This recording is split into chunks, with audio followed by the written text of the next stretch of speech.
Okay, good afternoon. This is the FAS 101 session, so I hope everybody is in the right place. It looks like the session before the ROM session was both well attended and was very collaborative, or whatever was going on with these tables. This session is not so collaborative. So those of you that are facing the doors at your table are going to have to turn your chairs around because our slides are up here, and you won't be working with your seatmates as much as maybe what went on in the last session. But we're happy to have you nonetheless. We have 2 hours this afternoon to walk through an overview of a variety of things, and so we're looking forward to the session. So come on in, everybody, and find a seat.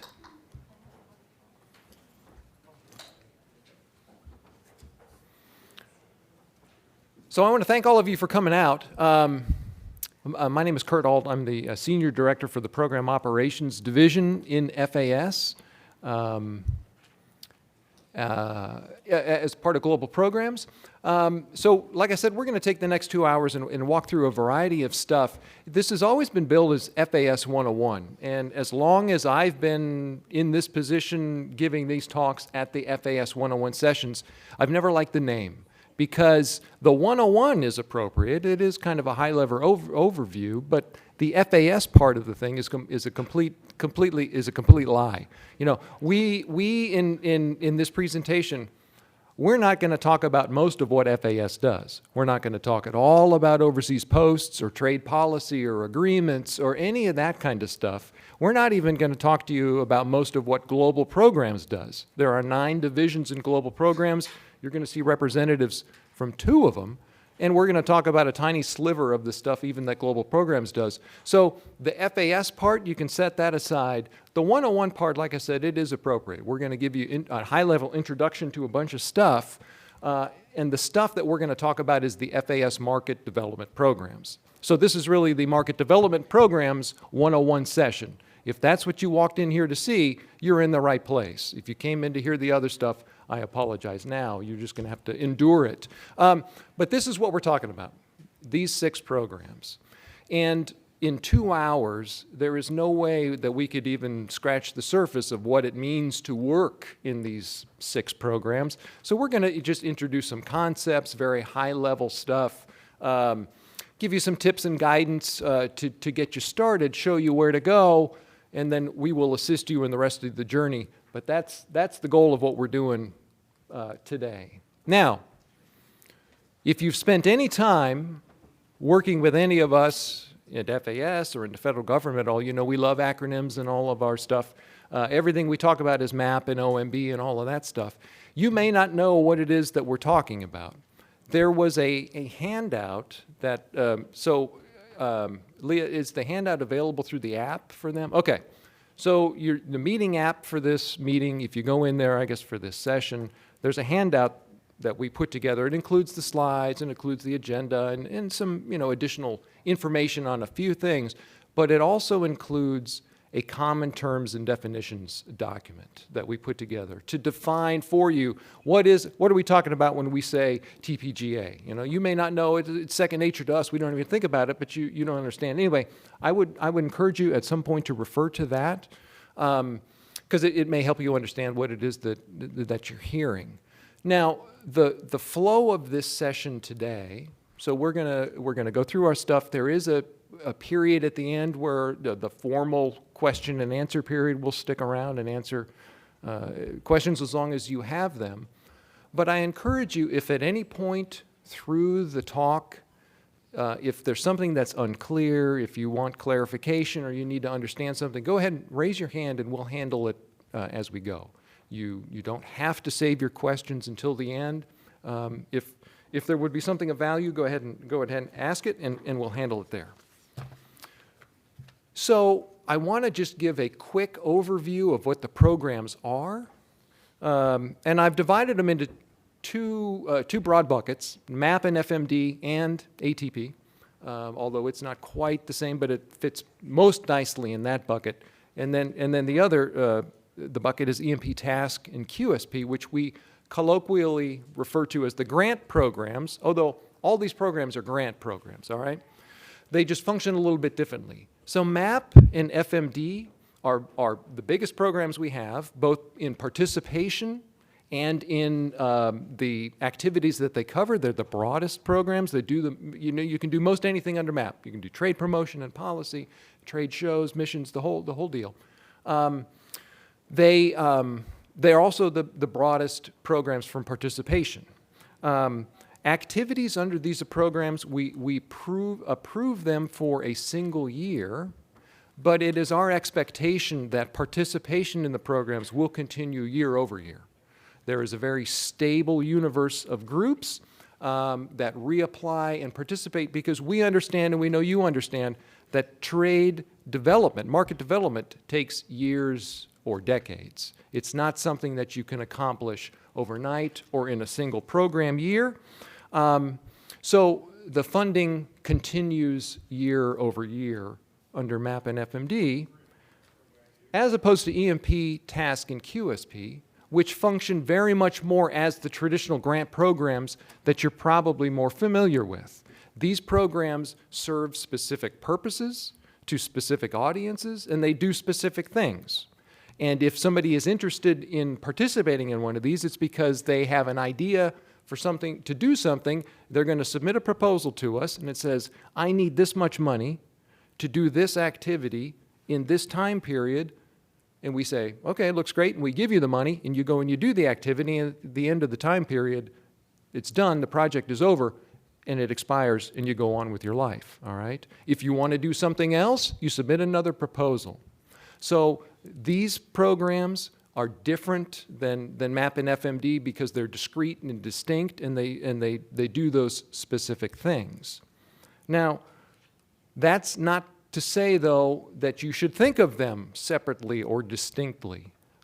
We encourage you to think about each of these programs as part of a holistic whole and to use them strategically to do whatever it is that you need to accomplish across the entire spectrum of whatever it is that you're trying to accomplish. You know, MAP doesn't pay for product samples, and people complain about, oh, how come MAP doesn't pay for product samples? Because QSP does. So groups will use QSP to purchase the sample and ship it to the foreign market, and then they'll use MAP to do the required technical assistance, and you leverage the strengths of the two programs. A lot of groups don't want to spend their precious MAP dollars, limited MAP dollars, on developing a new market. There's a lot of risk involved. Well, let the federal government take that risk. That's what EMP is for. You use EMP money to do the initial investigations in the market, to do some initial technical assistance activities, figure out what makes that market tick, how can you participate in it, and after a couple of years, you've got some momentum there, you've figured it out, now you can transition over to MAP or FMD or one of the other bigger programs and take it from there, and you're off and running. So the point is, think about all of these, you know, understand each program, what it does and what it does not do, and its strengths, and leverage them against each other to achieve the success that you're looking for. Okay, so that's an introduction to the programs. How do we get to the point where we can do anything under a program? Well, it takes a lot of people doing a lot of different things. So walking through what is necessary for us to get to the point where we can give you an agreement and you can do activities, well, everything starts with Congress. In order for us to have a program, we need to have a law that authorizes the program and funds it. And Congress does that. They pass a law, they authorize, and they fund it through the appropriations, all right? Most of the programs that we're talking about are Farm Bill programs. Four of the 6 programs are funded through the Farm Bill. So they're reauthorized and reappropriated every 5 years. But if there's no law supporting the program, then there's no program. Now the laws are generally pretty broad. They don't offer a lot of guidance. They just say the Secretary of Agriculture shall create a program to do something, and here's some money to do that. All right? So, but it's a necessary first step. But simply having the law passed does not mean that we can do anything with it. We need actually the money. And who gives us the money? It's the Office of Management and Budget. Every year, through a mechanism that they call apportionment, they say, hey, Congress said you're supposed to have $200 million for this program. Here's your $200 million. And we can't do anything. I can't do anything until we get that apportionment. The fact that there's a law in the books means nothing until they hand us the money. That mechanism is OMB through their apportionment mechanism. So now we have the money. Now we're able, within FAS, within global programs, we can start working on the program. We can review your applications, and we can make determinations and recommendations and suggest, hey, we think these proposals have merit, we want to fund them. We give those to the appropriate decision maker via a decision memo, and the appropriate decision maker for these programs is the FAS administrator. So Corey's team, my team, if it's an EMP, task, QSP program, we make recommendations, but we don't have any power to say yes or no.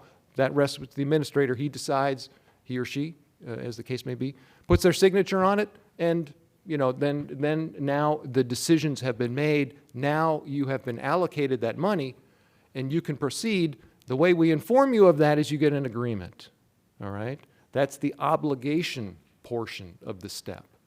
The agreement is the document that spells out, here's the money you're going to get, and it has a few other things in it, and it is signed by the authorized individual within FAS, who is my boss's boss, Deputy Administrator Mark Slupek. All right? When he signs on the agreement, now the money is yours, okay? So can you do something with that? Well, no, not yet, because now you have to have your activities approved, all right? So now you're going to work with the program manager, either on my team or your marketing specialist and Corey's team. You've got this much money, what do you want to do with it? Well, we want to put it in these activities, and we want to do, okay. So they will work with you to do that. They'll send you an approval letter that you also sign, and it has some details in it. And then now you are approved to implement your activities, okay? So a lot of different steps there. And in support of all of those different steps, we need some guidance. We need some guidance documents and some things to tell us what we're going to do. Those are laws and regulations, all right? And my first takeaway to everybody in this room is to know, I want you all to know where to go to find the source documents that you need to understand these programs to be successful in them, okay? Everything that we do in the federal government, we do in the public space. We don't hide anything. We give you the entire playbook, all right? Everything is available to you. I want you to know where to go to find it, all right? Because any question that you have, most questions that you have, I should say, most questions that you have can be answered by going to the appropriate source document, okay? When we get questions, marketing specialists or Corey or me or anybody, you guys ask us a question, hey, can we do this, or what about this? While we're on the other end of the phone going, oh, that's an interesting question. Yeah, let's think about that. It's because we're in the background, we're pulling up the law or we're pulling up the regs because I need to refer to that to answer your question. I don't have any of this stuff memorized. I don't expect you to have it memorized, but I want you to know where to go to find it, all right? So, what documents should you be looking at to understand what it is that you can and cannot do? So here's the order of legal precedent. I don't know if that's the right term, but that's what we'll use. Everything starts with laws at the top, all right? I mean, if a law says you can do something, you can do it. If a law says you cannot do something, you can't do it. If there's no law that says you can do something, you can't do it, all right? So laws are at the very top. That's pretty clear to all of us. The next level down are regulations, federal regulations. And in the regulation sphere, regulations can be divided into two big buckets. You got general regulations that just apply to everything in the federal government, okay? 2 CFR 200, if you've heard that term. 2 CFR 200 is an example of a general regulation. And the reason it's CFR is because it's Code of Federal Regulations. So that's just telling you where to find it in this system. But it applies to all federal grant making of any nature, all right, of any sort. So it's a very general, very broad. It just creates the foundation upon which all of these federal programs are built, all right? Now, some grants or some federal programs that you participate in, they may not have their own regs, and that's fine. They don't have to. If they don't, well, then 2 CFR is it. You know, it's okay. Well, if it's in 2 CFR, then that's it. Well, our programs, most of our programs, MAP, FMD, EMP, TASK, ATP, we have our own program-specific regulations, all right? So those, if there are program-specific regulations, they take precedent over a general federal regulation, okay? So in the case of the MAP regs or the ATP regs or whatever it is, so laws, then program-specific regs next. So if there's a conflict between 2 CFR 200 and the program-specific regs, the program-specific regs take precedent and they win. And then if the program regs don't speak to anything, well then now you're back to 2 CFR, okay? So that's how those fit together. After that, after you get beyond federal regulations, I don't think those documents now probably don't have legal weight anymore, but now we're into documents like the notices of funding availability. Although they don't have legal weight, they're still very important because those define every year, in order for us to announce that there's money available to be had, we have to publish a NOFA, Notice of Funding Availability, and it spells out, hey, here's the program, here's how you apply, here's how you're going to be reviewed, here's how you participate in it, here's maybe what reports are required, something like that. We get a lot of questions about, what reports am I supposed to use, the financial form, and I forget what reports are required. The answer to all of those questions is look in the NOFA. For whatever year it is, or you're trying to tie up your MAP 2021 year, we'll look back at the MAP 2021 NOFA and it'll say 6 months after the thing, you got to submit a 425, and okay, there's the answer. So still important to pay attention to those. Now beyond that, program notices, absolutely no legal weight there, but interpretation and guidance to help you understand how to work in programs. And now below that even, you've got your own policies.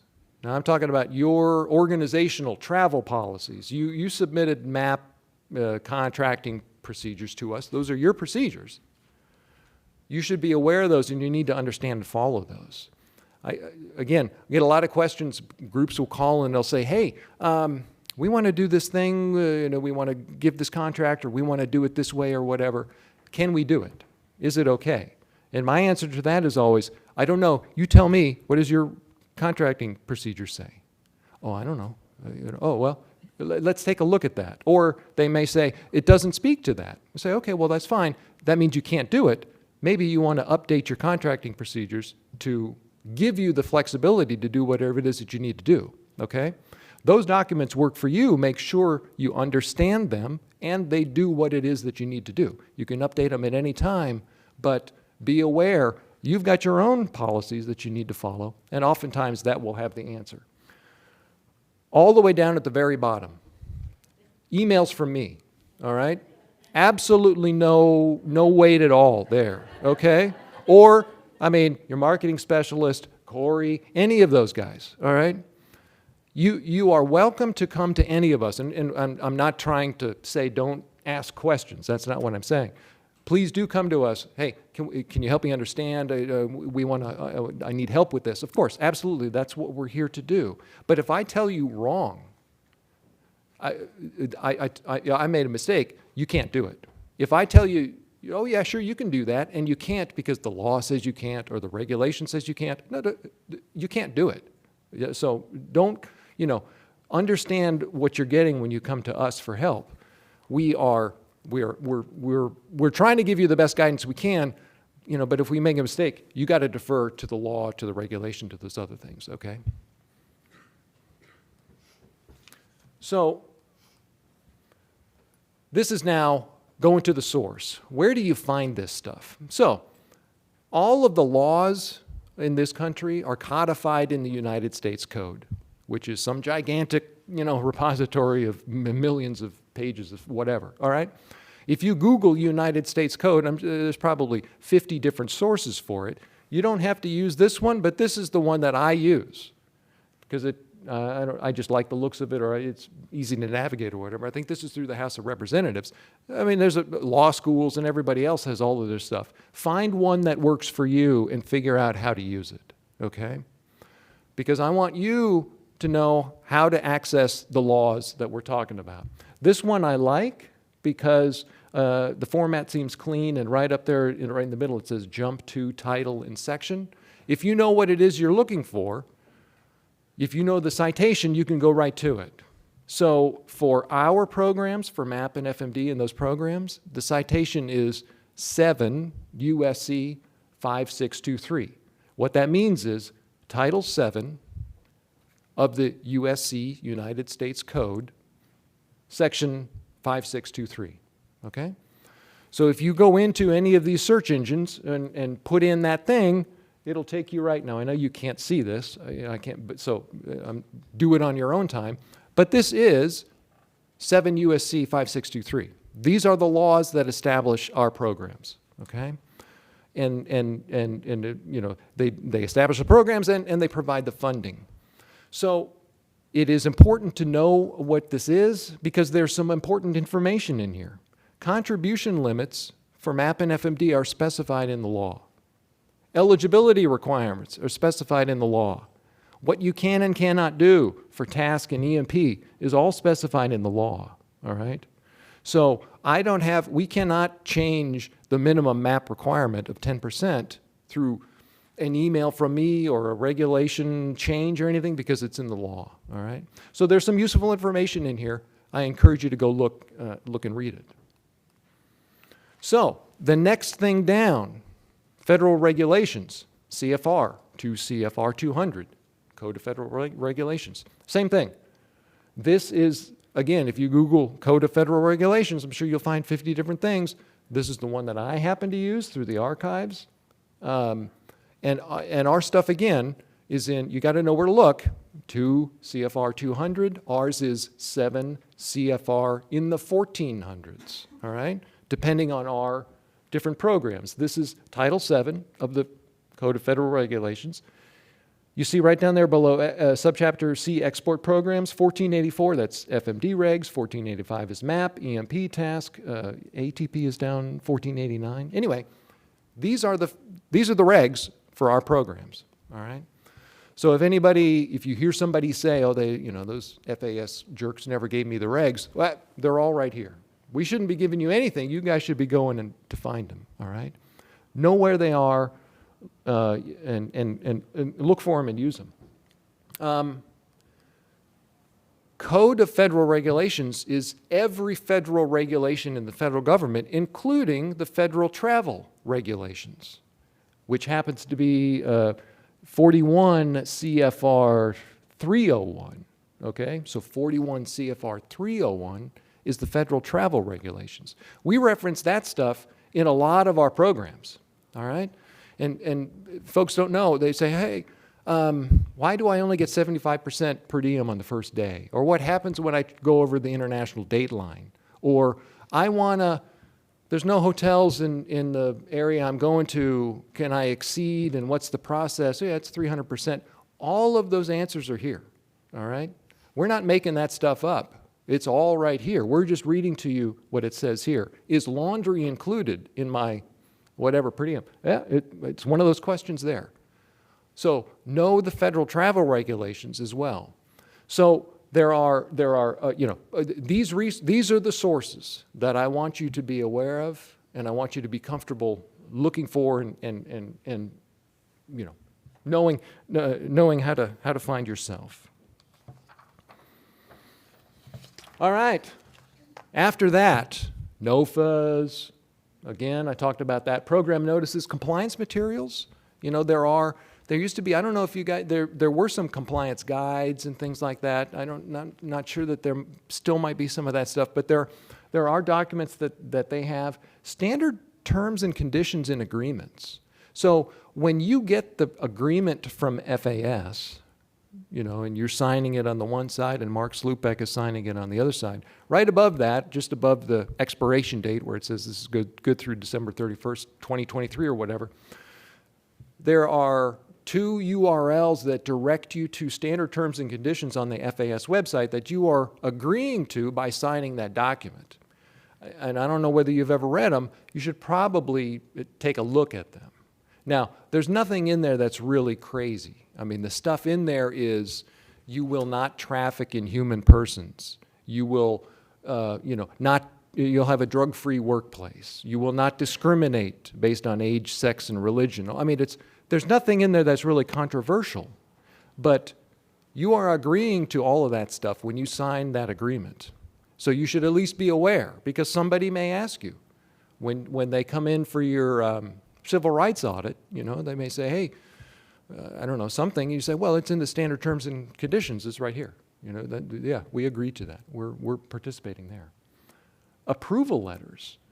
Approval letters have a lot of good information in there. You should for sure read your approval letter. And then again, don't forget your own internal policies and documents. Okay, source for NOFAs, notices of funding availability. They're all published on grants.gov, and they're all still available on grants.gov. I pulled this down just before the session here. I searched for market access program in quotes, because otherwise you get everything about market and program, and everything there's a program. Market access program. One trick, you have to click archived, because as soon as the the deadline for the application period passes, it disappears and it goes into archived, okay? But it's there. Again, you can't read it, but they're going back to 2012 or 20, whatever. Every NOFA is there. So if you need to know, or you need to answer a question about what did we obligate ourselves to under the 2013 MAP program, well, there's the answer right there. So grants.gov is your source for that.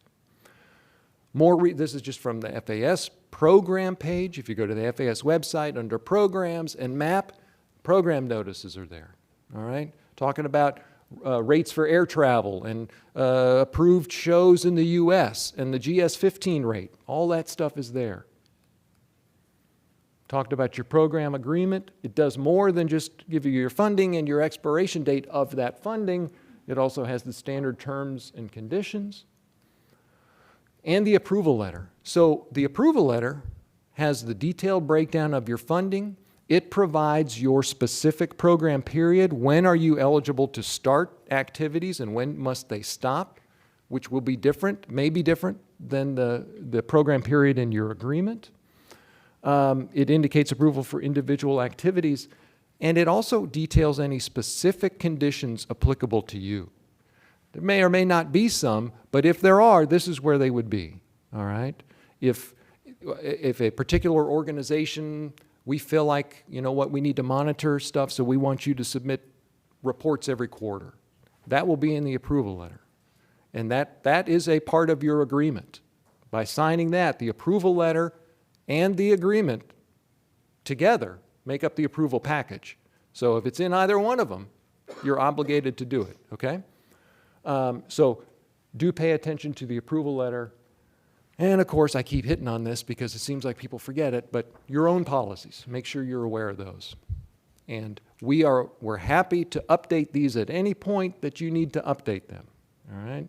If you find that you need to do a sole source contracting exercise and your contracting procedures don't talk about how to do a sole source thing and you need to update them, we'll do it. We'll work with you to do it, okay?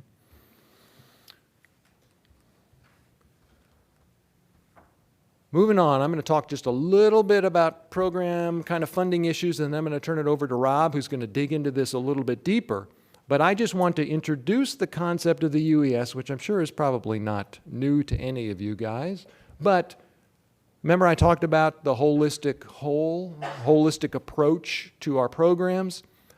We encourage you through the UES to think that way. Your application in the UES is a holistic application to all of the different programs. So we're encouraging you to think like that. Make sure you understand what the system is and how to work in it. Rob's going to talk a little bit more about that. Sources for help. There is a UES user manual actually on the UES homepage.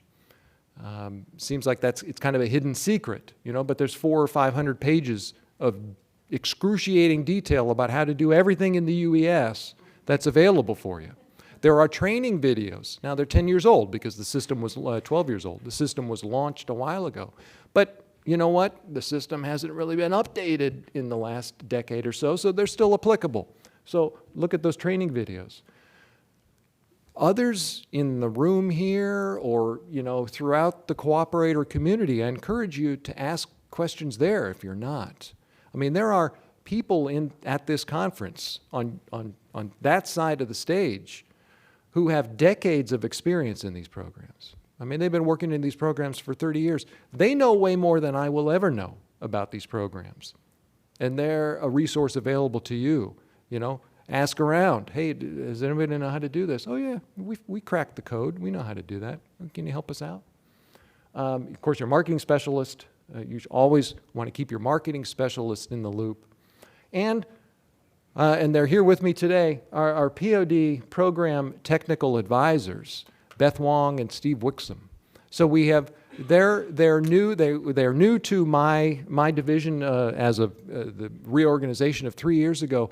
This is a function that we have, that global programs, or in OTP before that, we have never offered, which is technical assistance to you guys of an expert nature. Not saying that COPD and your marketing specialists are not experts, but these guys are here specifically to help you, to help answer questions and train and provide guidance.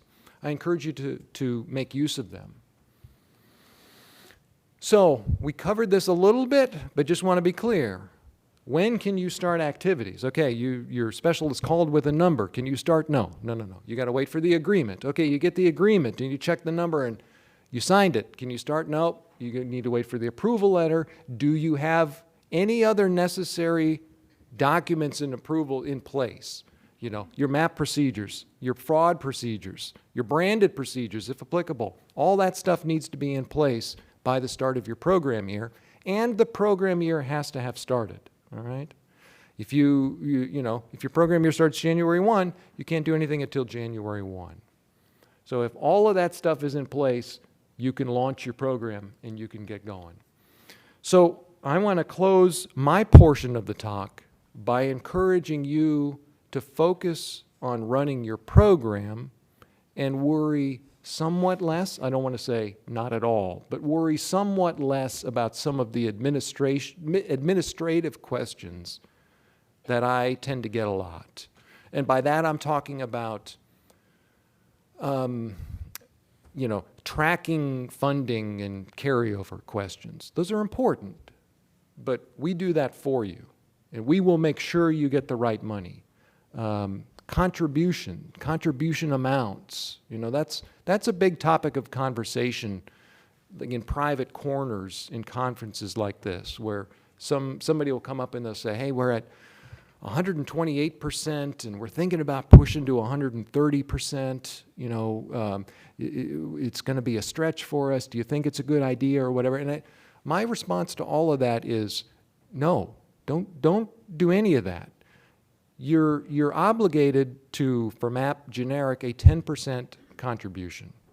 Anything above that is just gravy, okay? Yes, I know the formula rewards contributions, and there's this perception that we should be pushing ourselves to the limit. And, it seems like some organizations are putting themselves in financial jeopardy to maximize contributions because they want to be rewarded through the formula. And I say, you're trying way too hard.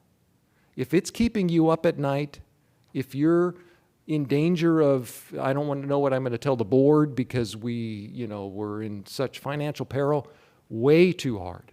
Scale that way back. Make sure you're meeting the 10%. Put in something that you're comfortable with, that you know you will be able to meet, and that allows you to sleep at night so you can focus on actually implementing your program, which is where you should be focused.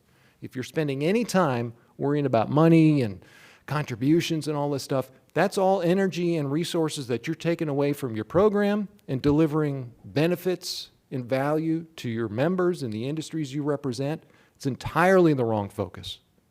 It's absolutely the wrong place, all right? So put solid policies and procedures in place, make good, sound financial decisions, and then put all that stuff on autopilot and focus on activities and implementation and getting things done so that you can deliver value to your stakeholders, all right? That's my message to you. And with that, Rob, I think I'm done, and I'm turning over to you. Oh, yes. So for that criteria, do you look at the actual contribution that was spent in the previous year, or just the amount that was promised? So we will look at, you're talking about in the formula, credit in the formula, it is actual contribution. Actual contribution. And so I don't want to be dismissive of the formula and of your desire to strategically position yourself or your organization to compete effectively, okay? But understand the contribution factor in the formula is one factor in a formula of, depending on the program, 4 or 6 different factors that's rated at, and offhand I don't know what it is, but like 30% or something like that, okay? So the formula overall adjusts recommendations made by Corey's division by about 1%. So now you're talking about 30% of 1%, and I just don't want any organization killing themselves or putting themselves in financial jeopardy because they're stretching to do 150% contribution to get a $200 benefit at the end of the day. That just doesn't make any sense to me at all right? So do a contribution amount that you're comfortable with, that you won't have any trouble meeting, and then live your life happily, all right? Okay?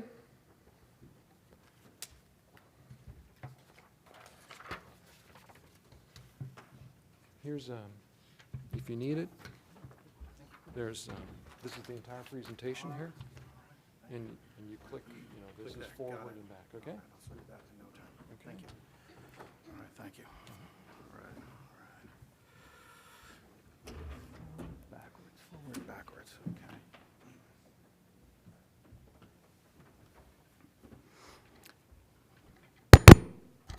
Good afternoon. Come on, it's like a Led Zeppelin concert. You got to give me a little love. This is dry stuff, man. All right, feeling it. Woo! All right. Thank you. Ladies and gentlemen, let me address the elephant in the room. I did not coordinate with my boss to wear a bow tie today, okay? If you know people that coordinate bow ties, that's cool. That's cool. I didn't. I just happen to like them, okay? And I saw them, and I was going to take it off, but I'm like, I can't now. People have already seen me, so. Anyway, I digress.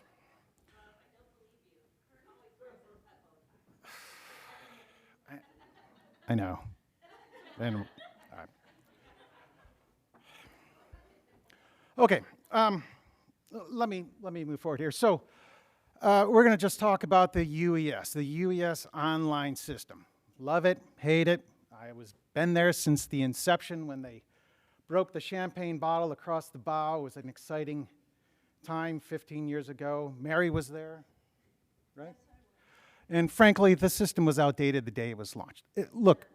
But hey, look, at the end of the day, as an accounting system, the thing really works. Do we have to do some workarounds? Yeah. Is it time to update it? Sure. But anyway.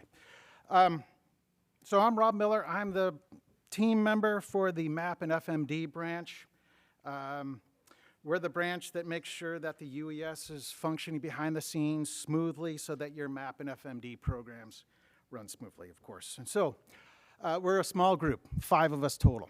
On one side of the team, we have Mira Mendoza-Reeder and Asifa Centinahu. So you just call them Cint. I don't expect you to remember those names, but you might see an email from them. And the reason is that on that side of the house, they're the ones that, behind the scenes, making sure the US is running. smoothly, that the dollar values are in there and your actual contributions, so that when you get an agreement or amendment, all the data is correct on it. And then on the other side of the house, we have our claims side. And I suspect probably you've heard some of these names before. There's only two, Marie Rice and Donna Farley. And they've been around for a long time. So they're going to review and approve your claims. And then they're also the ones that are going to send you your MAP and FMD agreements and amendments. So you'll see their names pop up often. So a bit of a house divided in a sense in terms of function, but we work very close together to ensure the UES is running and your programs run smoothly. So my presentation is based on information from Mira, Sint, Marie, and Donna. It's based on many years of their experience and the questions that they receive over and over again. So let's jump into it. All right, Kurt's already hit this, but you need to just remember, while we work on the MAP and FMD programs every day, I mean, might have a little advantage, but we still have to remember where to go find answers to questions. And it always starts with the regulations, and if your answer's not there, you drop down to the NOFO, and then you drop down to agreements and amendments. If this was pre-internet days, I'd say, print out a copy, put it in a notebook, and just go right through and find your answer. Thankfully, we have Control F. So you put in a keyword, find it, and you can go search your answer. And speaking of answers, I don't know why we've buried it way at the bottom, but as Kurt mentioned, there's a UES Manual. It's right at the bottom of the page. Now, look, I'm not a guy who's going to read a manual by any means. I mean, I have never read my car manual, but that said, if that car manual, like our UES manual, had a Control F function to go find a keyword, you'd be in business. Because oftentimes, Sint will get a question about, wait, how do I do such and such on the UES?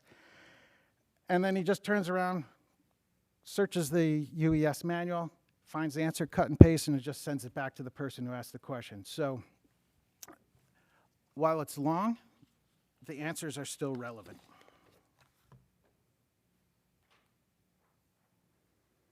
All right, so we're going to stay on the UES side of the house here.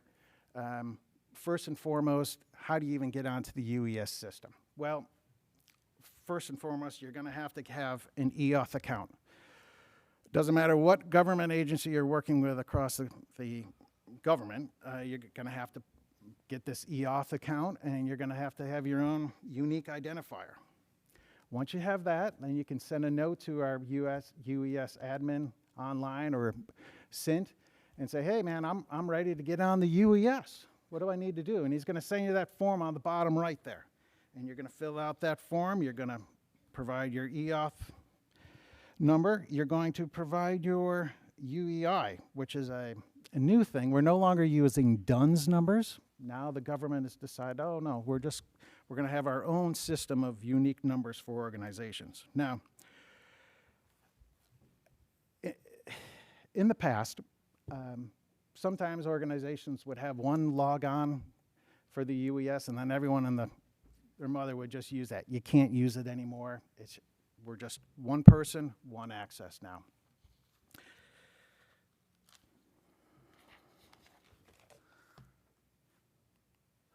All right, so here's a question that comes up a lot. Can I access UES system once I have registered and have my EAuth? Of course, the answer is no. You have to submit your UES access request form. And on that form, you're going to have to distinguish what kind of role do you want to play. Do you want to have a plan author, plan contributor, plan cashier? You can have all of them. You can have one of them, but you can't have none of them. Because if you don't choose one, then we're not going to know what to give you. If you're going to be submitting claims, well, you're going to want the plan cashier role and probably the plan contributor as well. So please define your UES access.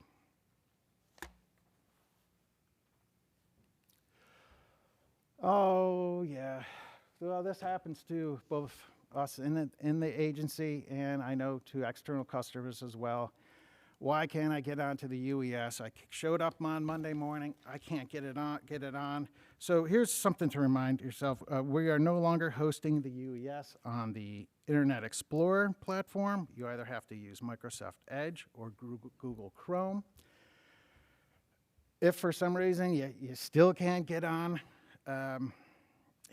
my guess would say IT's made an update over the weekend. Shut down your computer, try again. If you're still not able to get access, well, and you're assuming that you're authorized to use the system, I would say go ahead and shoot an email to either UES admin or Sint or myself, and we'll help you get back on the system.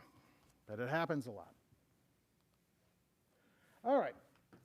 So I want to just give you an idea, just generally what happens throughout the year. We're not just sitting around waiting for UESs. We got stuff happening.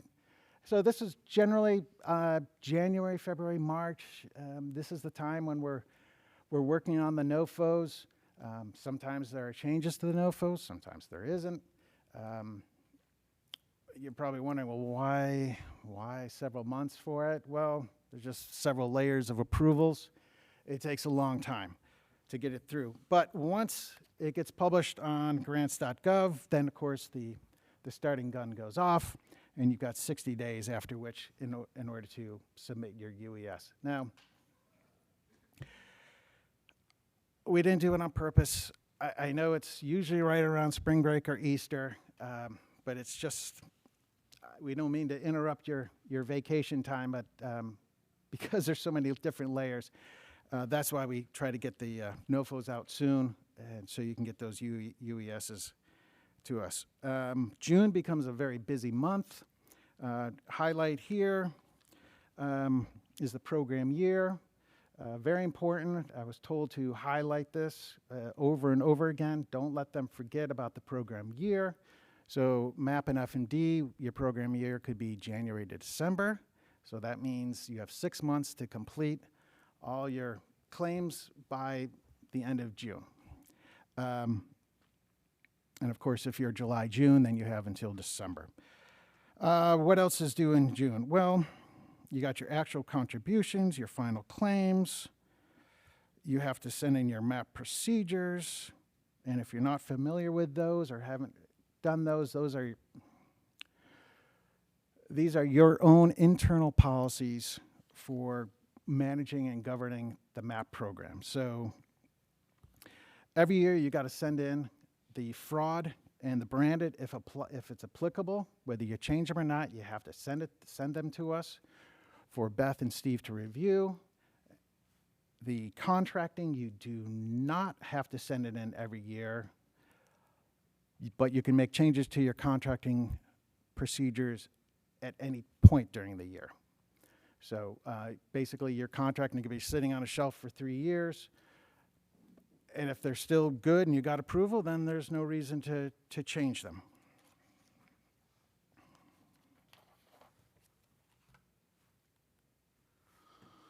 All right, right in the heart of the summer, we've got our marketing specialists who are going to be working hard to review your UESs. And then, really in the fall, this is where we start, our group starts running the formula, getting allocations, making sure all the information's correct so that we can get a decision memo to SLUPEC, and then, of course, make sure you see your award before US AEDC, and then we get out the MAP and FMD agreements.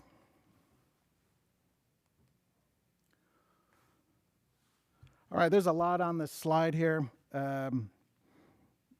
Once you receive your agreement, you want to make sure that your UEI is correct, your allocation numbers is correct, and your address. And also at the bottom there, that's the signature card. You got to have at least, 2 individuals to sign agreements and amendments. Claims and advances must be included. So you're going to see this signature card on agreements and amendments people have asked me before, well, we just signed a signature card last month on an amendment. Do I need to resend it? I mean, technically no, but I would encourage you, just send it because it just makes the process that much smoother. All right, why do I need to know the program year? Well, we're going to beat this to death here. Well, again, it's that whole 6 months at the end of your program year to wrap up all your activities and get your claims in.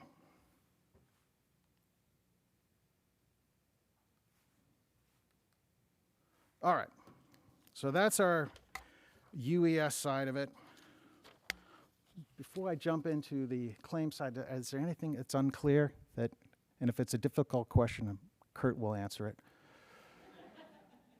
No? Man, this is sweet. All right, good. So let's go to the claim side of the house. You know her, I know her, Marie Rice. If your organization's name is up there, that's your claim specialist. On the next one, it's Donna Farley. I think ASA is soybean here. That's, you know Donna.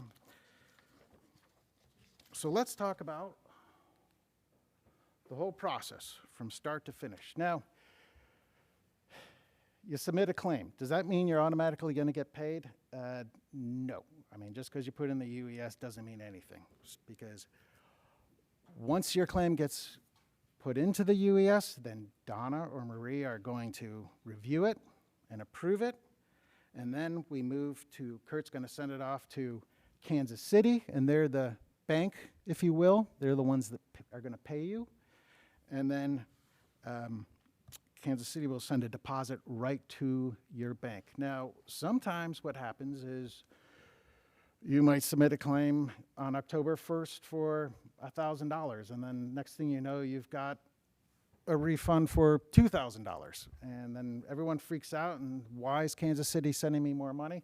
Well, just keep in mind that Kansas City, they're not going to break up your reimbursement, your payment. They're just going to bundle it. So you might have your MAP claims in there, but don't forget to take a look at that date on the UES and realize, well, maybe you submitted an EMP in there, or I don't know, a task. So again, just as a reminder, Kansas City just bundles payments.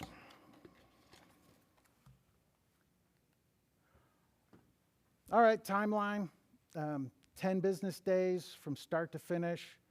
If it's over 21 days, obviously contact Marie or Donna. I don't recall ever seeing anything being over 21 days.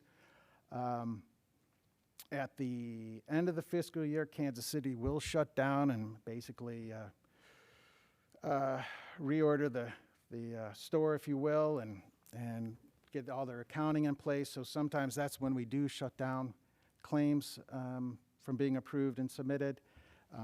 But otherwise, know that Donna and Marie, even on sick days, they're in there approving your claims. All right, there we go. What do I need to know about filing claims? Again, you know, do you have the right e-authentication account? Are you a claims? Do you have the ability to file claims? Are you what else do we have there? I don't know. You can see it. Long and short is, it takes a little bit. Okay. Every year, it doesn't matter what presentation I do, if it's EMP or this, don't forget to keep your banking information up to date. It's happened before where Kansas City will just keep on paying some account, and if you've changed banks, they're not going to know. So the ACH form, keep it up to date. If you don't find it online, ask Donna or Marie. They'll send you a copy. When you're done completing it, send it back to us. We'll take care of business from there. All right. Before you enter claims, there's a lot to unravel here, but as Kurt has already mentioned, is your approval letter in place? Has the program year begun? Have you received your approval letter and the budget from your marketing specialist? Always confirm your balances. Do you have money in your account to start your programs? And of course, don't forget about your end of year deadline at the 6 months. Claims, if you have any questions, I would agree with everything on there, but two, wouldn't go into describing the long issue of the claims. A picture's worth 1,000 words. So of course, organization, program year, claim number, a picture of the issue, send it to Donna Marie. I guarantee you they've already seen that issue and they'll be able to help you. All right, what else should I keep in mind?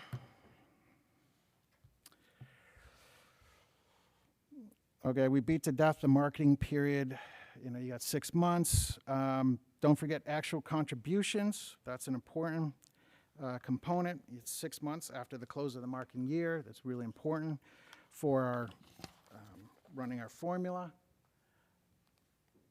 And here, last time, I'm going to say know your marketing year because 6 months after.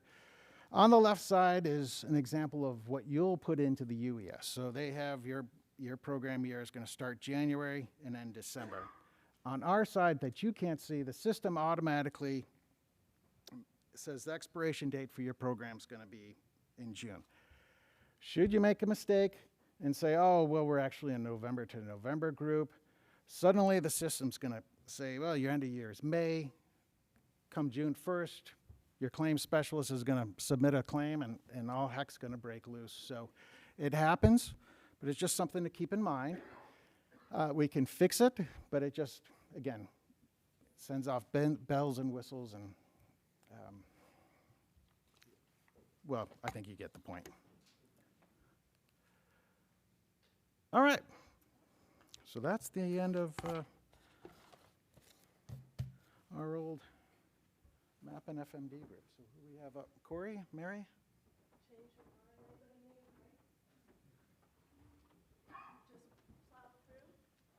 Yeah, with only 2 hours.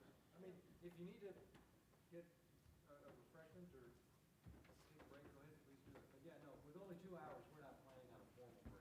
Okay, just thought I'd check. Yep, thank you.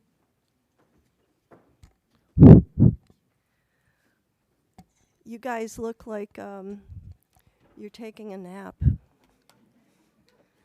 Let's. Does anybody know what those lovely animals are on the screen? They're not sheepdogs, okay? Who said that? Oh, you know, that's not fair. You're right, those are Angora goats. Is there anybody here from the Mohair Council? Ah, yes. Yeah, well, you knew too. Anyway, fond memories of Angora goats in Texas and the Mohair Council. How do I do this? Oh dear, that's a challenge to see. Okay, this is not good for my eyesight. Of course, at my age, nothing's very good for my eyesight or anything else. So as you can tell, the UES is the center of our universe. I don't know if it's the center of your universe. And for the Cooperator Programs Division, the UES review is the main thing that we do all year. For all the time that you put into the UES, rest assured, we put in an awful lot of time to review it. And the review falls into 3 basic categories. The sufficiency check is simply that all the blanks were filled in. It's now done by machine, but I'm so old that I remember we did that. People did that. People checked to make sure everything was there. The primary reviews are the qualitative review and the quantitative. The qualitative review is what I'm going to spend the most time talking about, and Kurt has already talked a little bit about the formulas at the end. That's the quantitative review. In the qualitative review, we use a results-oriented management framework to conduct the review. And that's really the basic concept is best practices in these fundamental processes assures the best likelihood of program success. And when we talk about program success, we really are talking about maintaining or increasing exports. And so those processes that we focus on are strategic planning, program management, and evaluation results reporting, okay? So best practices in these related processes really, we believe, are the best indicator of program success. Doing that assessment, as Kurt said before, recommendations go into formula for FMD, formula for MAP. And it's true, contributions are the most weighted element of both of those formulas, and you shouldn't turn yourself inside out, but you know, be realistic, but it is an important factor. And even though in recent years, the formula hasn't moved the recommendations much, I remember a time where they fluctuated quite a bit. So not sure what circumstances would make that move again, but if there are significant changes in the funding levels of programs, the formula could once again be very significant in moving money around. One of the things that I do want to say, though, that I think is really important is also to be very realistic about what you think the trade impact of your program will be if you get the money you ask for. There is no advantage in overestimating the impact on exports because it catches up with you over time. That's part of the formula. If you're wildly optimistic and you fall short repeatedly, you will get dinged for that. So there's no benefit in exaggerating. Okay, oh gosh, which button is it? This? Okay. Yeah, it's hard for me to do all these things at one time. Particularly when I can't see the screen. So yes, we're talking about the qualitative part of the review. And as was said earlier, what makes these programs different, and I'm really talking about MAP and FMD, and to some extent it was true for ATP, but we're talking mostly about MAP and FMD here. These are ongoing programs. So the review certainly takes into account the application, that infamous UES that we keep talking about, but it also takes into account the track record that your organization has in the program, because they are ongoing. And so what has happened in the past matters as an indicator of current and future, particularly in assessing change and likelihood of success. And so we look at each participant and try to see how they're making progress or not. And then we try to compare these participants across other similar participants.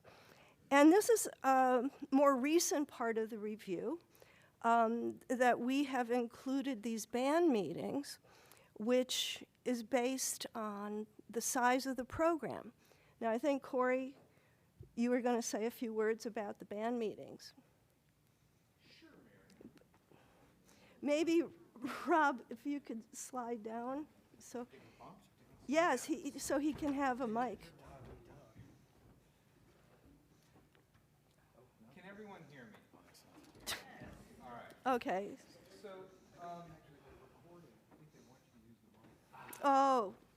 Oh dear. So now we're going to have to dance, too. So what I wanted to emphasize or do in talking about the band meetings was to provide some transparency to you guys on what's going on in our UES review process. Transparency is a good thing, it's important. But to also affirm and reassure you that there's a lot more going on than just your marketing specialist hunkering down for a period of months and reviewing the lengthy UES submission that comes in. So the marketing specialist does kind of a primary or first tier review against a score sheet. There is a score, but the score sheet also provides areas where they can make narrative observations that substantiate the scoring that they've done. Once those get turned in, discussions start happening. The branch directors for the respective branch your organization falls in reads through, has discussions with the marketing specialists. Questions are going back and forth. I mean, it's what we endeavor to do is, in our efforts to administer these programs, is to build up our collective expertise on your organizations, and we have 74 of them that we partner with.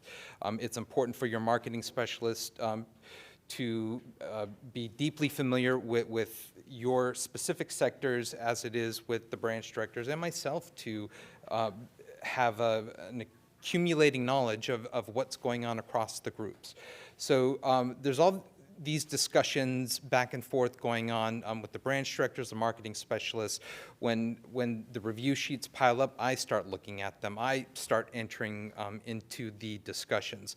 What this amounts to is a very high degree of calibration that's going on in the UES reviews across the 74 groups that we currently partner with.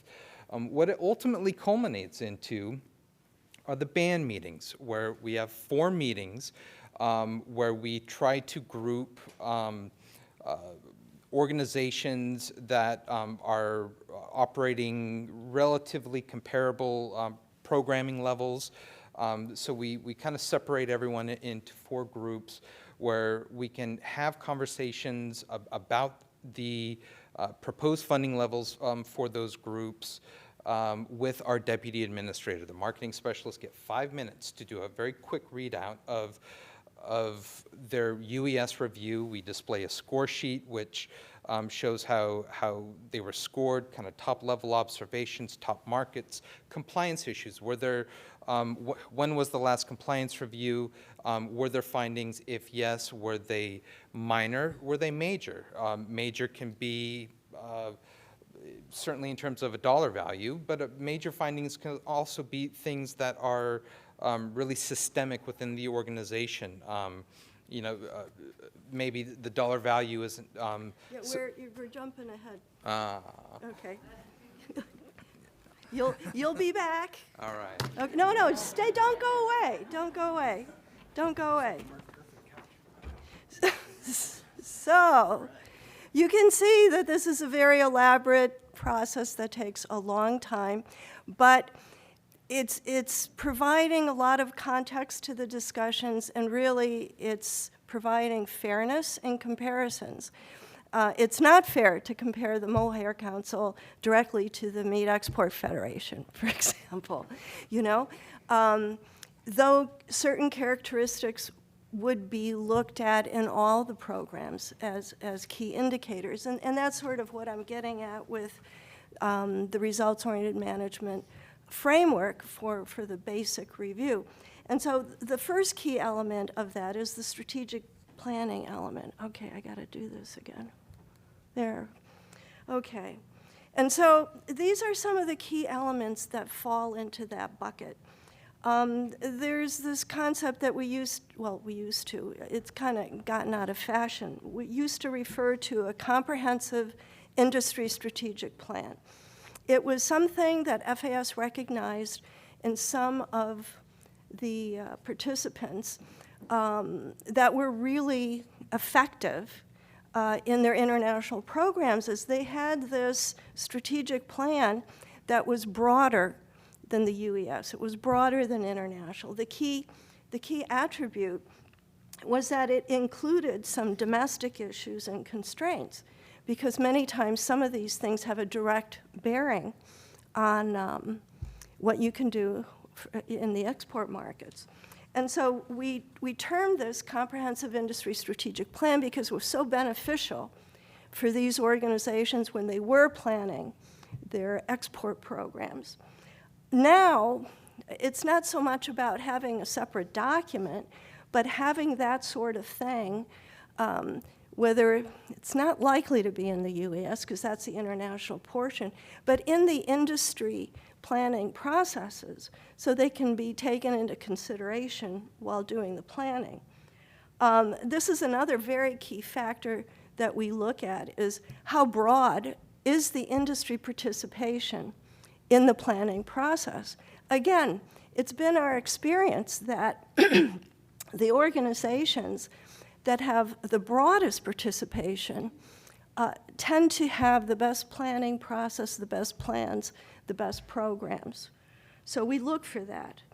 When we're reviewing the UES, you know, if all the markets seem the same, if all the strategies seem the same, no matter what the market type is, that just doesn't seem realistic or appropriate. So, you know, we really look for prioritization in the markets and some differentiation between those priorities. An emerging market, you would be doing different things than you would in a maintenance market, generally. So we look for that sort of thing. And most importantly, you know, we're looking to see whether the current plan, because essentially it is your marketing plan that you're submitting in the UES, is there evidence that you're using past results to change what you're doing today? Do we see the connection between past lessons learned and program modification? Okay, wait for it. Okay, so the second main bucket of process that we're looking for is management, implementation, the actual doing that plan. What's your track record in doing this? And certainly a key factor there is your staffing. Sometimes it's overall staff level, but generally it's the kind of staff you have. If you have a program that's heavily technical assistance, technical support, you expect a lot of technical people in the markets you're trying to work in. That's very different than a program that's heavily PR advertising that you're hiring outside. That's different kind of staff. So it's not just numbers of staff, it's the kind of staff.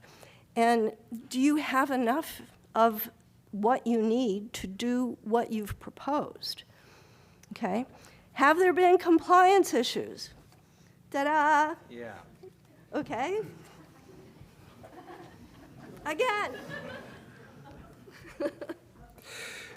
Yeah, so I mean, we really tried to look at every piece of what's going on across the three areas that are published in the NOFO, strategic planning, program implementation, and demonstration of results. The compliance reports are a very important piece to that. We work very collaboratively with the compliance team to get briefed out on what observations were made, and we incorporate that into our funding recommendation process. Don't leave. Yeah. Okay. So as you see, one of the bullets here is, or can be, kind of dicey, okay? Organizational issues that may negatively impact your program, okay?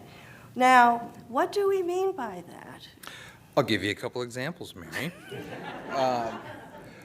One of the examples that Mary touched upon is when there's either substantial turnover or turnover of certain critical positions.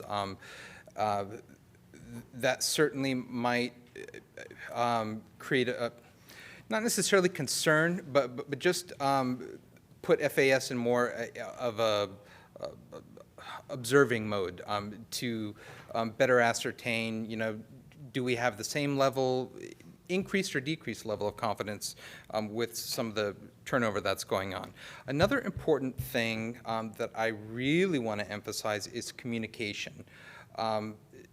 So it's our collective priority that We all are good stewards of these taxpayer-funded programs. Communication is critical to that. Communication is critical to programs that are operating in a highly volatile global environment where things change all the time.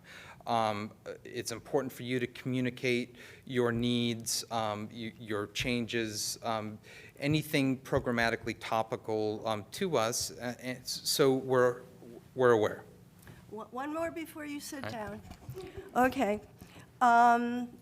Recently, we've had issues. We feel it's an issue.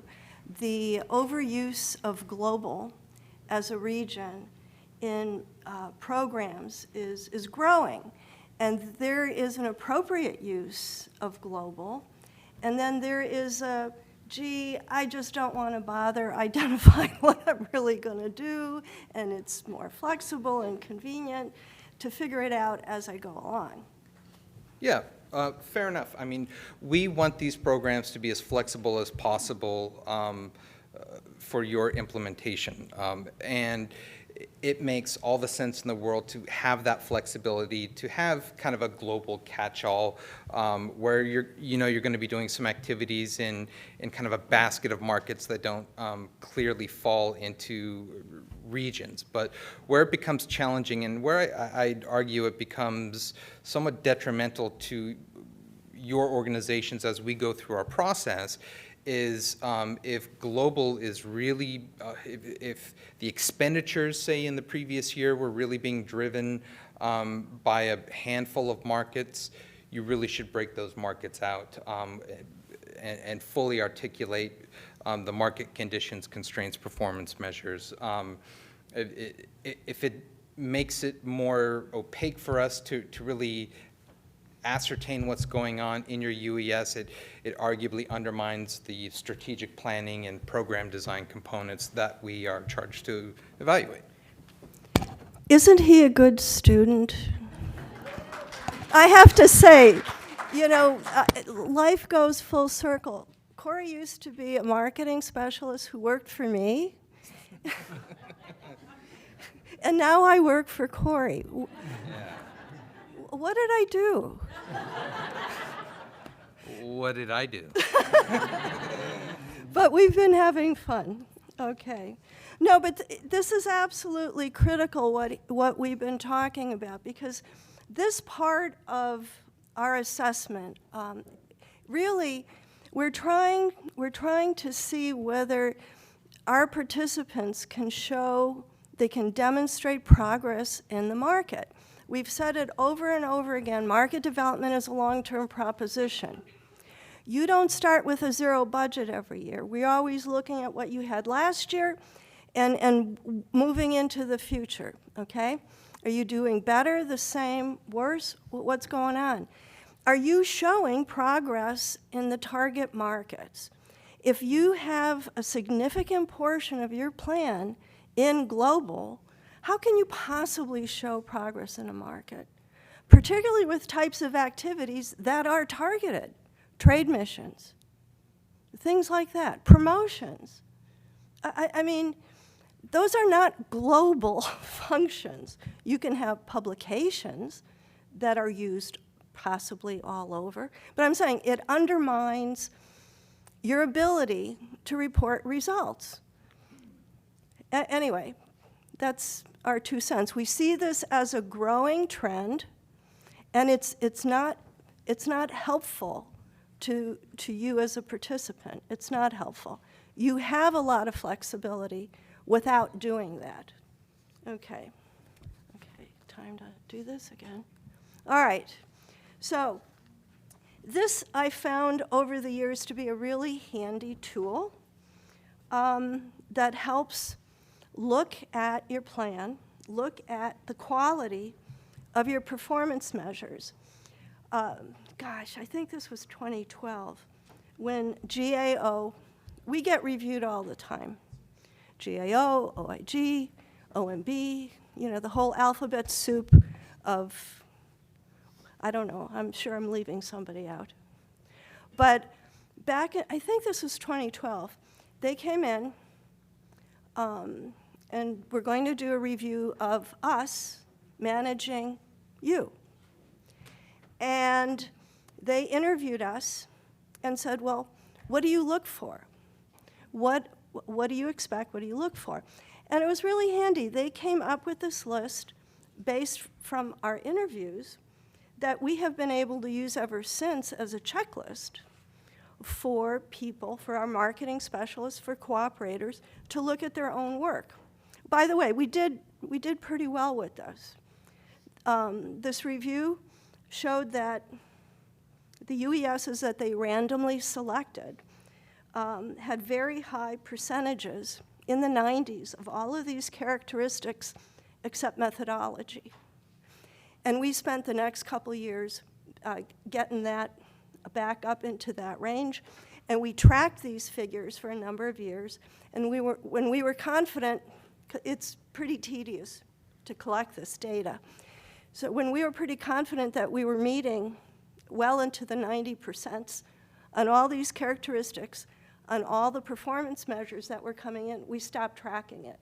So I'm not sure what it looks like now, but we got it to a fine point. But it's useful to look at this and to look at your own UESs and see how well you think you're doing on those elements.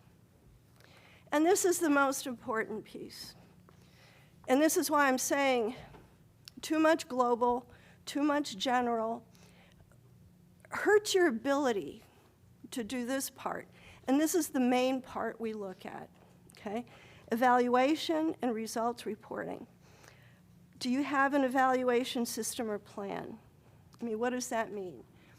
Loosely, it's all the different levels in your UES that provide feedback, that it's structured in a way that it provides feedback. That means your activities generate certain kinds of results that provide feedback to do those activities better in the future.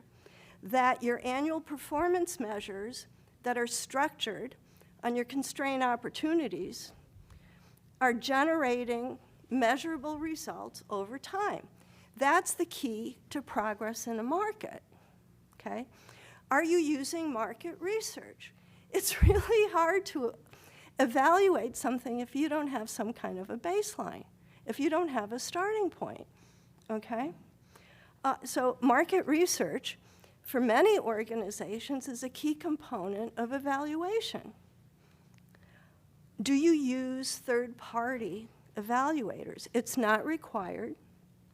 There's times where it's very useful to have an independent look at a situation, at a program, at measures, and get their feedback.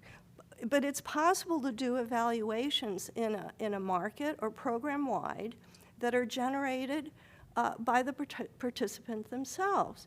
But it's at a higher level. So all of these things matter, okay? So I'm going to talk a little bit more about evaluation because it represents half of the review. That's how important it is, okay? And it's the right thing to do.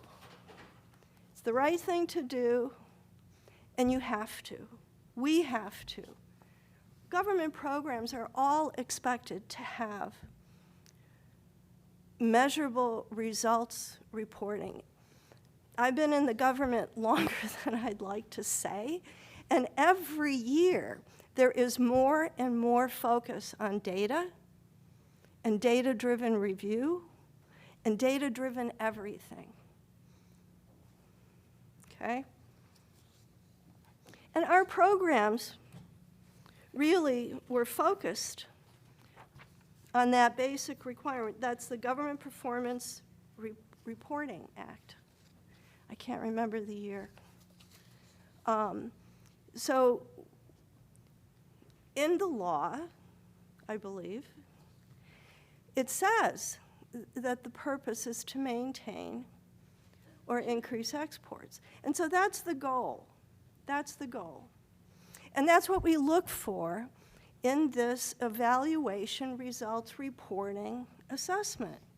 And so you as a participant, as in your organization, how do you do that? How do you show that you're contributing to maintaining or increasing exports? It doesn't have to be solely responsible for. It's contributing to, okay? Okay, the way you do that is you have to make a linkage between whatever it is you're reporting as a result that maintains, increases exports, and something you did. You have to link those. And you have an opportunity to do that at those three levels. At a program evaluation level, at the annual results reporting level, and when you do success stories. That's your cue. I'm back. I'm back. Success stories. Yeah. Yeah. Let me tee it up a little better. Everybody does success stories. We've done them for a very long time. And I think we still have a long way to go to demonstrate what we intended with success stories. We do. Right now, people who, I try to put together an annual compendium of all the submissions. That was a big step forward because any individual story doesn't look like it matters much, but when you see what everybody's doing, it has more weight to it. But when people pick that up and just see it as an inventory of activities, we've missed the boat. It really is supposed to be, what has the program done for you? What difference has it made for you? So. Yeah, we're working on that. We're working on a guidance document. I wanted to get it out in time for the conference. It's in the kind of final lap of clearance, but as Mary alluded to, we have a historical challenge with a lot of the success stories that come in really read like activity Reports. Activity reports, yeah. Another historical challenge is that the success story guidance really leaned into what can you report in terms of exports and sales, and that's all well and good, but we're trying to flesh that out. What are the other benefits to your sector of industry that you're able to identify, articulate, to attribute to as a result of these programs? In terms of producer narratives, how do the programs help support certain concentrations, pockets of producers of your products, whether it be small to medium enterprises or rural producers in a certain state. So we're working to flesh that out so you guys have a better understanding of what constitutes a success, what we feel success looks like in broader terms, so that we eventually at some point in the future get less of those activity reports and more things that read like actual program successes. And it's a fine line because, most people just, they say, well, tell us what you want to know. It's, that's part of the problem. It's not simply filling out the template. And that kind of produces a certain cookie cutter type thing. And even though there's a place for that, that is not the most credible, meaningful thing. So it's hard to provide better, more guidance and still have it focused on you. The focus is on your organization, your producers. What has the program done for them, for you? Many times the export market is what enables production to continue, and frankly, it's cheaper prices for the U.S. consumer. A lot of the production would go out of production if there wasn't exports. So everybody has a different story. Everybody's committed to market development. Everyone values that investment. Everyone swears by the value it brings to them and their members and their sector and their state and the national economy. But those aren't the pieces that come in.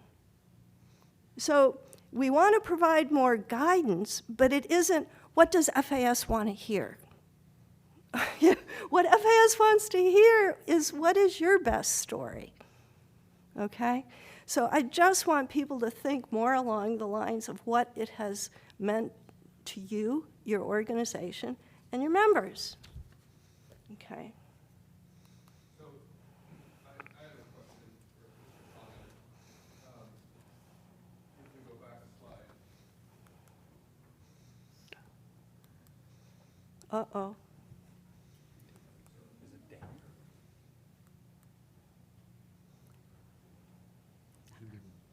Huh?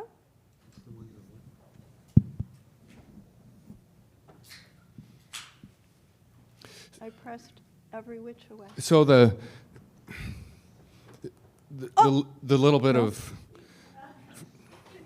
the little bit of frustration that's creeping up in my brain is the fact that for the last 5 years we've been in a world that has seen a lot of turmoil between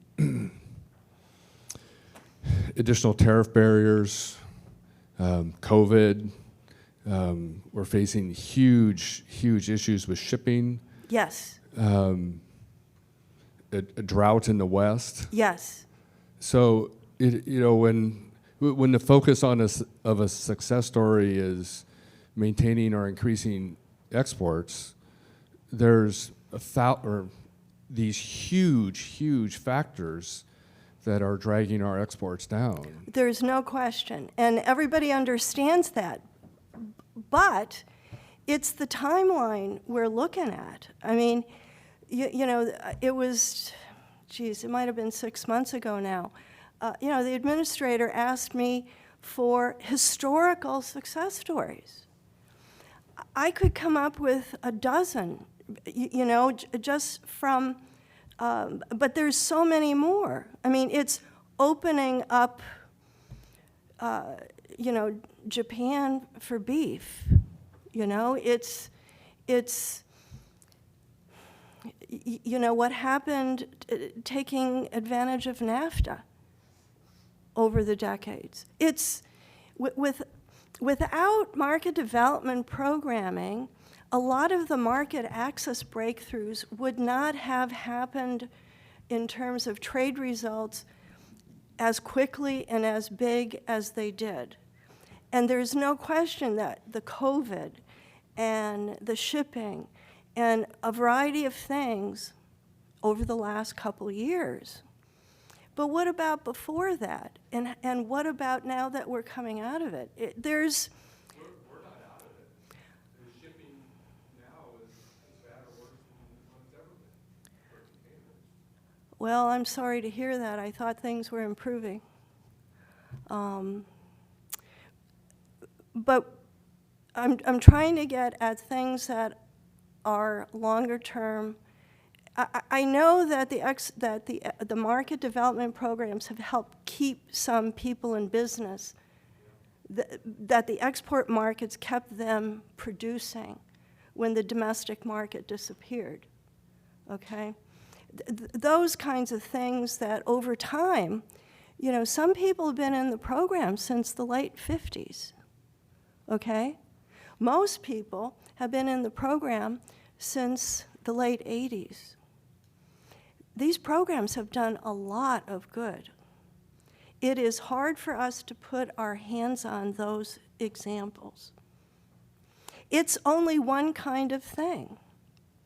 The things that happen in a season from those collective activities that season, they have relevance, they have importance, okay?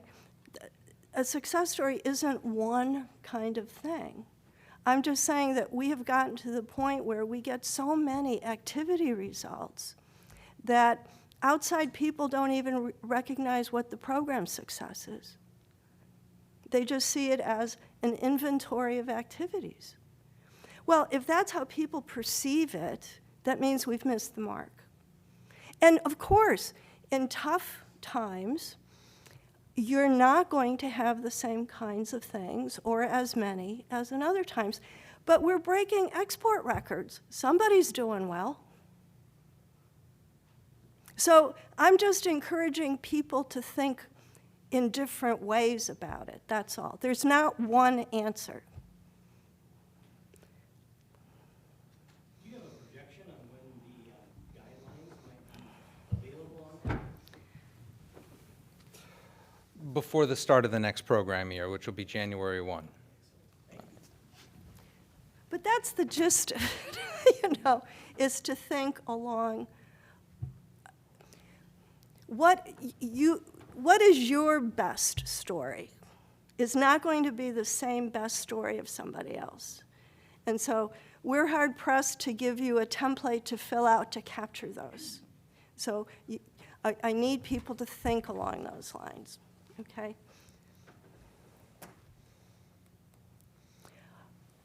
Annual results are required, okay? Some people are still doing country progress reports. Other people report them in the UES. Again, it's really important that if you pick good measures, you can report out good results. And you should be able to link those results to things you've done, okay?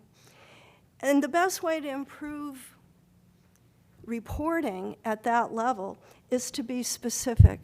Again, when you have really general things, you have a general area like global, it covers everything. You're going to be hard-pressed to identify things.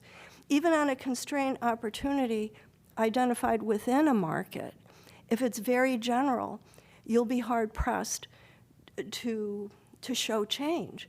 If you don't have a specific target with a behavior change in mind that you're tracking, you won't be able to report out a change. Okay. So I found these tools to be really helpful in encouraging people to think about their plans and measures and what they're doing. And these are not absolutes, like, again, it's not a template where a target audience moves nicely up this ladder, but it gives you an idea of different target audience behavior at different steps. You would have different measures to show awareness versus knowledge, or a favorable disposition to preference, or regular purchasing. I mean, you would use different measures to show a target audience's change. And the UES is set up where, you have a number of years out. You can show a target audience movement in your own situation using this type of notion. Anytime I've attended participant planning sessions, you take this tool and you put it into their situation and you try to have them map out. Where are they now? Who are they working with? And where do they want to be in 5 years? Okay? So this isn't an absolute either, but it's a powerful concept to apply. And more people are dealing with market access issues. You can do a similar thing, though it's harder to show movement and it's harder to show results, because you're talking about policy change. And most people, when they're dealing with policy issues, what they're trying to really do is create collaboration within the market of groups that are like-minded to help move the market access issue. And so that is communication, that is a target audience, and you can show change over time in terms of support and joint action. It helps to be specific on something that we generally think is just too general to define, but you can define these things, and it helps you. Okay. Program evaluation. Oh gosh, I'm out of step with my papers. Evaluation, again, can take place on many levels. It's what's appropriate for your program.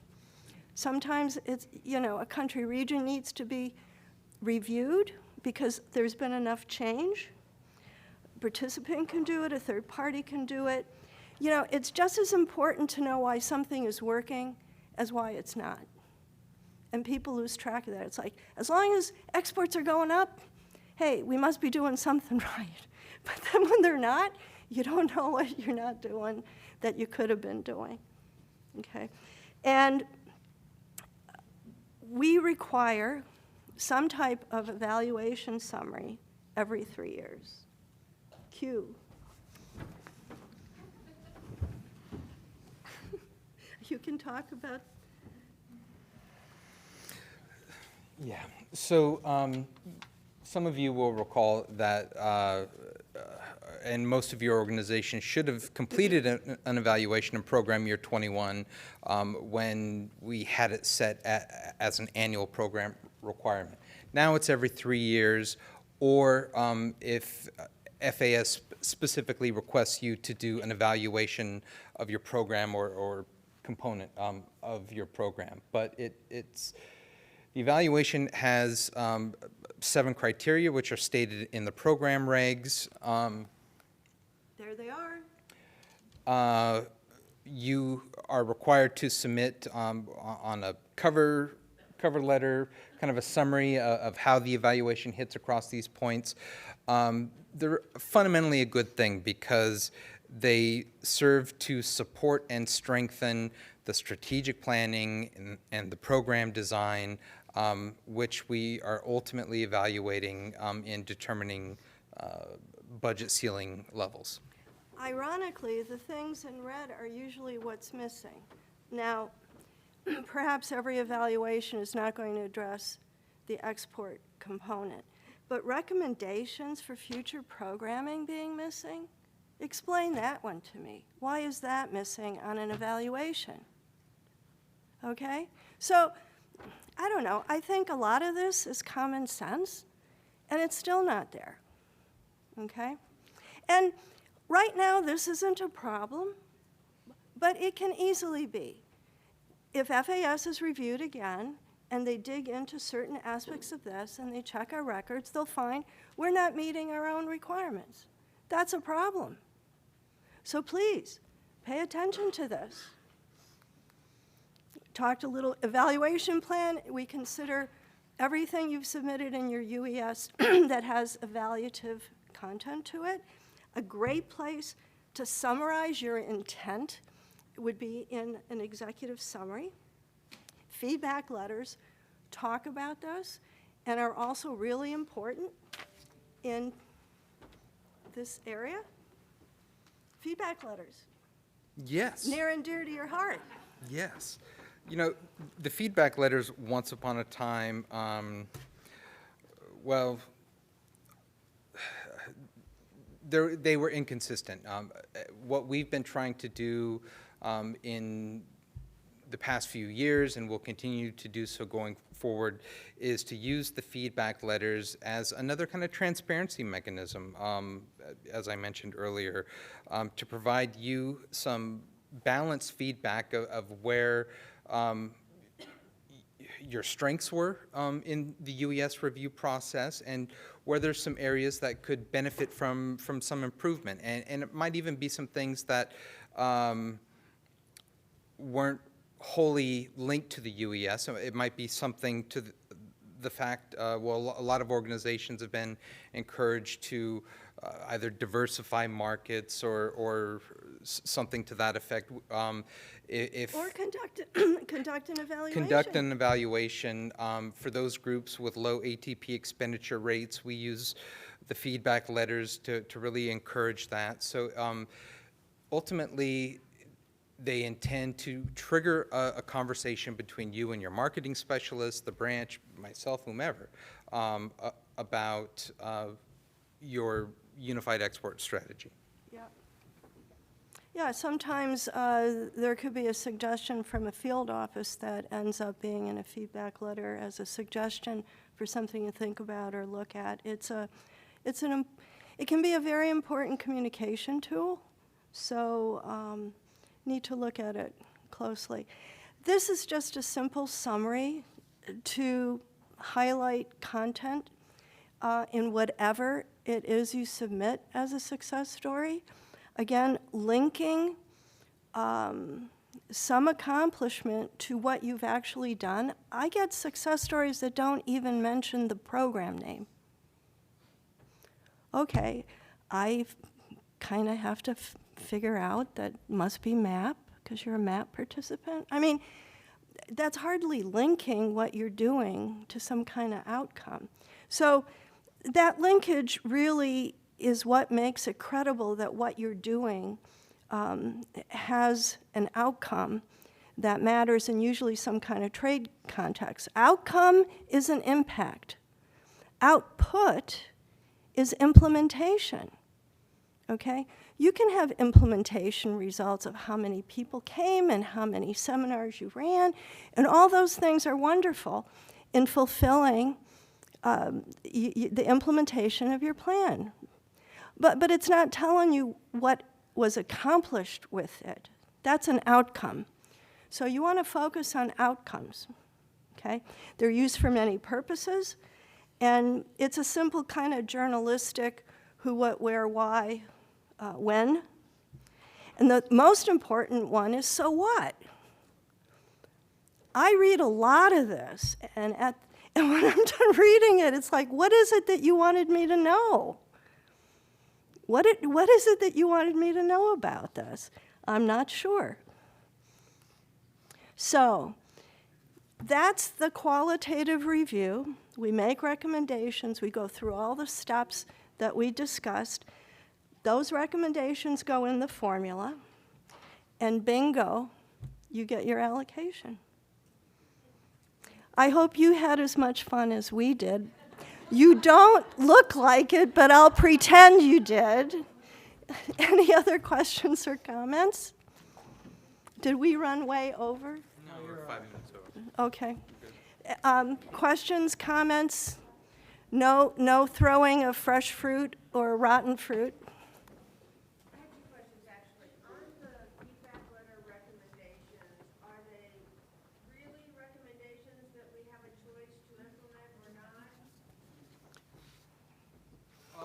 Corey? Do you have an example that stands out? I do, but I really don't want to. Sure. No, I think it could be both ways depending Yeah. on what it is. Absolutely. As I tried to emphasize, it's supposed to at least be a starting point for a conversation. There's always a lot more variables than what we can just see in a UES. But it depends on what the recommendation is. If it's a lack of clarity for us on your program in Mexico, and the recommendation is please, we ask that you do a program evaluation of your Mexico program, and you don't do it, and it goes in a subsequent year, and you don't do it, then it becomes a communication issue. So it depends, but it's supposed to start a conversation. All right, and then, so, I just got permission from Cheryl to share this, so, ASA and USEF, that arrangement. So each organization has contracting guidelines, and each organization has fraud prevention guidelines. So it was recommended to us that we join them together. Well, from an organizational standpoint, they're different, and so we don't want to do that. So we didn't, but now we've been told to do that. So that's why I wasn't sure why the suggested recommendations. Is it a recommendation truly, or is it, yeah, you're gonna need to do this? So what we've done here has not been approved yet. What we've done is we've taken ASAs and then we've attached USEC, so it's one document, there's not one plan. It's an appendix to it. That makes sense, because there's Does that work for you? different funding streams involved with different organizations, so and there's going to be different nuances. But to the extent woven together and with some degree of cohesion. That's why it's weird. I think Well, it's we helpful. think one document is just clearly define where ASA stops and USEX begins.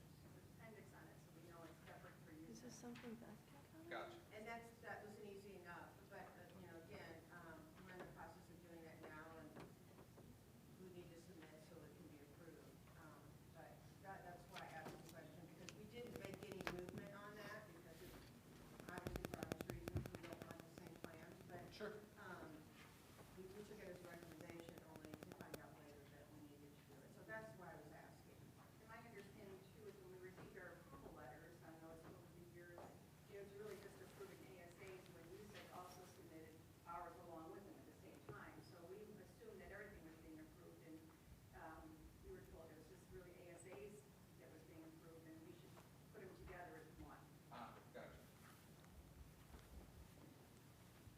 And then my next question is, sorry about this, is on the funding recommendations, that once you guys make that, is there any way for us to know what went into No. determining? No, no. So whether our funding goes up or decreases, we don't really know if it's because of No, a negative no, of funding. no, It would be helpful. no. No, I mean, honestly, I mean, as Kurt said, the formula moves it very little. The qualitative, which is based on your performance, is where you have the biggest impact, okay? And actually, the thing that determines the outcome in the figures the most is really how much money, sorry about that, how much money we have to allocate, okay? With declining funding, there's very little opportunity for movement. So the amount of money that's available and organizations' performance are really the biggest determinants. The formula in recent years has moved very little, okay? Yeah, I would just like to again emphasize, have a conversation, like, so the numbers rolled out yesterday, have a conversation with your marketing specialist. As a bit of a transparency moment again, when the marketing specialists review, they are filling out a score sheet, but fundamentally, they're recommending a non-monetary recommendation. That is to maintain the relative level of funding, some form of increase or some form of decrease. And as Mary mentioned, there's a lot of variables which then come into play on what the increase or decrease is. Even the maintain, it's relative to how much funding is available in a given year, and it fluctuates within, I don't know, up to a handful of percentage points. For this year, the aggregate MAP FMD funding was down just around 1% less than it was the previous year.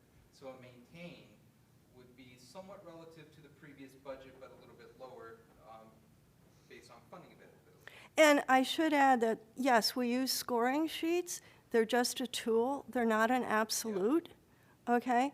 It's just a way of trying to keep track and trying to compare something that's subjective, okay, and trying to make it less subjective and more fair. But it's not an absolute. We dropped the ratings, a couple years ago? For a while, the rating structure was really helpful.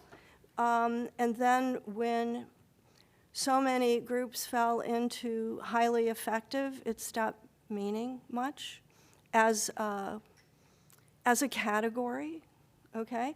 So we focused more on tracking individual program progress and trying to be better at comparing like to like. So, I mean, people bend over backwards trying to be fair. It's very hard to distribute reduction in funding. It's awful. Nobody likes it. We love budget increases. We can reward people. We can look at performance and do more, okay? With declining funding, nobody likes it. I have one question on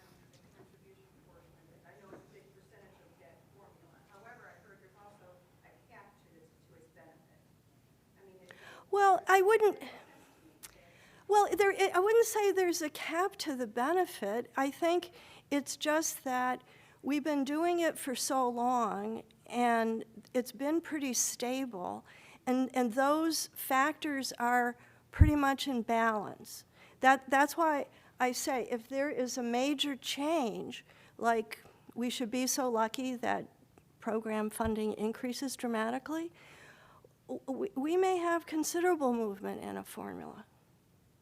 I mean, I can't predict. I'm saying I lived through periods that the formula fluctuated so much, we had to band it not to have it fluctuate so much, because it's important to have some continuity, and we're all for gradual change, and we don't like shocks to the system, and we want better planning and all that good stuff. So could we have the formula go wild again? I've seen it. I don't know if it will again. Amy. Thank you to all of you for being responsive to our questions. This is very helpful. I've been around a while, and I still take FAS 101 because Terrible name. Terrible name. we learned a lot. We learned a lot from it. So could you consider going with the customer engagement group and doing more briefings with us? Maybe the webinars that used to focus and spotlight on the markets and spotlight on some of the things you have highlighted here, the goals, the new things that are coming out about success stories could be an hour-long webinar. Yeah, we will. We could learn from it, how to do things better because you're flagging it for us here and hinting to us. Maybe we need more feedback and communication because the feedback letter has limited usage because it's only out once a year. Sure. Well, and I should say, we did a webinar when we rolled out the benefit cost study. We have a panel on the ATP case study evaluation tomorrow. We also have an update of the competitor study, and we'll be scheduling a webinar for that. Okay? But good suggestion, Amy. I think it's been harder. I mean, I haven't done this for 2 years, 3 years. So I think part of it is that. I mean, we used to talk about this every year, so. And the other point on that is a lot of the groups in the smallest band don't actually get to attend here because they're from organizations that have one or two people. Right. They could also benefit from, I think they have the biggest limitations with getting through some of these pieces because they don't have as many resources. It's a good point, Amy. Thank you. See, I don't forget about them. I always remember my Angora goats. You can rest assured I'll never forget about my Angora goats. Anybody else? So we're at time. There are some slides at the end of your slide deck on common issues and best practices that we were going to do. I would encourage you to read those. Look through them, all right?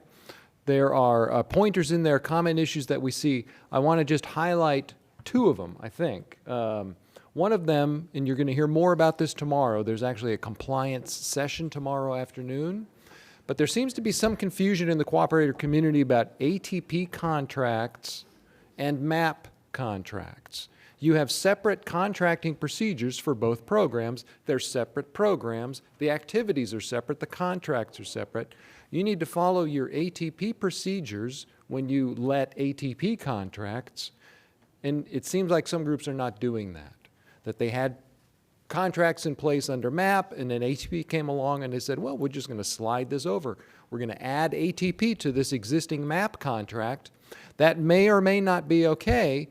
It's okay if your ATP procedures say you can do that. If they don't say you can do that, it's not okay. So make sure you understand that and take a look at that. I think it's going to be a big issue for compliance moving forward. The other one was contributions. And I'm just going to say, I'm glad I get a second bite at this apple because Mary's point was good, and I don't want to I was impassioned in my previous talk about contributions and saying, don't worry about it and, don't focus on it. That's not, I shouldn't have given that impression. It is important. You do need to, you do need to think about them strategically. What I'm saying is don't push yourself over your comfortable limit. That's what I meant before. Go to where you're comfortable and then stop. Don't go further than that. But contributions, in order to be eligible as a contribution, the expense has to be necessary and reasonable in furtherance of an approved activity. It has to be tied to an activity. And we're seeing some questions come through of, well, this expense is related to market development or promotion in the world generally, so therefore we're counting it as a contribution. Well, no. Is it related, was it made in furtherance of one of your activities? No, not really. Then it's ineligible. So that's the key there. And Fly America Act, we get a lot of questions. Can you grant us exceptions? No, it's a law. I can't. Remember, the email from Kurt has no value, but there are exceptions in the federal travel regulations, so be aware of those. And yeah, I think that's it. All right, good. Any other questions? Yes, absolutely. My question is, will we be able to download this presentation after the session is completed? I know that it's in the app, but there isn't access to download directly in the app, or will it be emailed to us afterwards? Oh, that's a question for so that's a question for Lorena or Usadek or the meetings guys, and I don't see them here, but maybe ask out at the front, at the desk, and see if they will make that available to download then, okay? Any other questions? All right. Well, look, thank you guys for your attention, and we'll see you around.